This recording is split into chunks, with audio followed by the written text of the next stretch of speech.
Hello everybody, it's George from Ireland. So welcome to Bordeaux, France, the fifth biggest city in France, the main city of Aquitaine, this southwestern region of Aquitaine, the birthplace of the Lord of Ireland and King of England, Richard II, Richard of Bordeaux, as he's known. It's a city which is bisected by the river, oh my god, it's Gironde, isn't it? Because there's a adjacent département or county called Gironde, as in it derives its name from the river. So here we are. The city was founded by the ancient Romans, called Bordeaux. It was one of the smartest hotels in town. It's called Hôtel Bordeaux. So obviously Bordeaux is a corruption of that. The people are Bordelais or Bordelaise, if you're a woman, or should I say trans in these transgendered times. Anyway, so near one of the central squares of Bordeaux, and this is Cour du Chapeau Rouge, I suppose the Court of the Red Cap. Okay, and there's Cour de l'Intendance, of the Intendant, looks after, a bit like a sort of governor in pre-revolutionary France, was that titled. Okay, and there's a Boursiers and a stock exchange, obviously a Catholic cathedral, and what else? So it's the fifth biggest city in France, twice briefly served as the capital of France. In the First World War, the capital was evacuated from Paris, because Bordeaux was about the last major city that the Germans would reach. Obviously, they never got near here in the First World War, being in the southwest. Likewise, in the Second World War, the capital was again evacuated to Bordeaux, again on the base that was out of harm's way. Although obviously the Wehrmacht did get here in June 1940, and it was part of the occupied zone because it's not too far from the Atlantic. And there's some few acts of resistance. I saw some plaques of resistors who'd been executed, including a Spaniard who was put to death in August 1944, so a couple of months after the landings at D-Day. So it's a city of about 500,000 people, quite a major airport. I haven't been here for 30 years, much more ethnically diverse city than last time I was here. Obviously I had a significant North African community even then. That's grown. People from sub-Saharan Africa, mostly French citizens, but you know, of that ancestry, they're obviously more visible.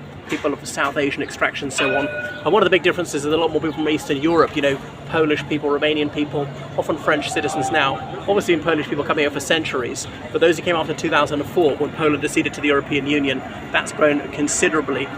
What else can I say? I mean, various things I knew here from the old days are closed down. Le Comptoir Irlandais, as in the Irish counter, selling Irish stuff. Obviously, we've had an Irish community here since the late 17th century. You know, after the siege of Limerick, the wild geese, much of our upper class locating here, some like Barton setting up vineyards, Barton, and so on. Yeah, but they obviously intermarried and just were indistinguishable from ordinary French people after a few generations. Mac-Mahon, as in son of a bear, as is a French president in the late 19th century. And obviously under the Bourbon there was La Légion Irlandaise, or La Légion d'Irlande, indeed briefly revived by Napoleon.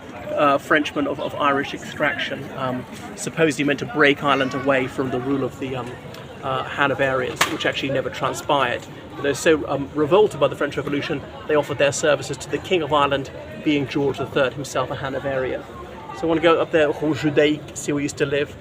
There are not that many parks in the city really, and the river's very wide. There's the old stone bridge, and that was at the heart of the city, but there's actually almost nothing from the Middle Ages left. I mean, you might say, well, no surprise, but it is really, because it's seeing such an ancient city, you'd think there'd be more medieval buildings, but it's a very handsome fin de siècle city. You can sort of see the influence of Haussmann here, who built a lot of Paris under Napoleon III. So what else can I tell you? Okay, direct flights from London Gatwick. Used to be from London Stansted as well, with EasyJet and others. It's on the TGV, the Train de Grande Vitesse, straight from Paris. So the thing is, even though it's a magnificent city, there are not that many outstanding sites. I struggle to think of a famous building. It could be almost any major French city besides Paris, yeah, and doesn't get that many tourists. There's the Atlantic coast close by. You can get a train there in 40 minutes to Le Bassin d'Arcachon. So some lovely resorts there. The Atlantic coast is rather cheaper than the La Côte d'Azur. The Mediterranean coast there's much less of it, and the water is cooler here on the Atlantic side, and obviously wilder because it's, you know, it's an ocean of 4,500 kilometers. Yeah, so that's it. But tourists used to drive down from Belgium, from the Netherlands, and so on. I remember seeing those sorts of bunkers from the Second World War, those little concrete houses, the German soldiers there, part of the Atlantic Wall. There was an elderly German my dad met there years ago who said, and he actually bought the bunker he was formerly stationed in. So yeah, this is a lovely pedestrian zone here, and plenty of traditional French places to stay. I know the places are sort of scarred with some things like McDonald's, you know, the usual corporate junk food.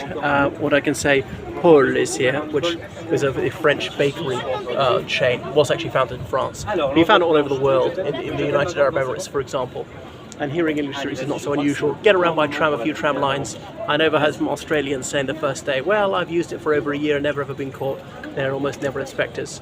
So yeah, so what else can I say? A number of different railway lines, but make sure you get a fast train. Slow trains, it really makes a big difference. France has got these double-decker trains. I always thought we should have them in Ireland and in Great Britain. But of course, our old railway bridges are way too low, so that wouldn't work. What else can I say? It's a very flat city, very cycle-friendly city. Public bikes to hire, plenty of cycle paths. So yeah, well, yeah. So that's it. Not a particularly affordable city, not as expensive as Paris or anything like that. But you know, it's maybe a more authentic French city. It's not overrun by gaggles of tourists. Anything else I should say? You know, quite safe. There's not very much crime. So yeah, warmly recommended to you. But as I say, there's nothing that outstanding about Bordeaux. Much I quite like it. It's sort of a personal trip down memory lane. That's why I'm coming here.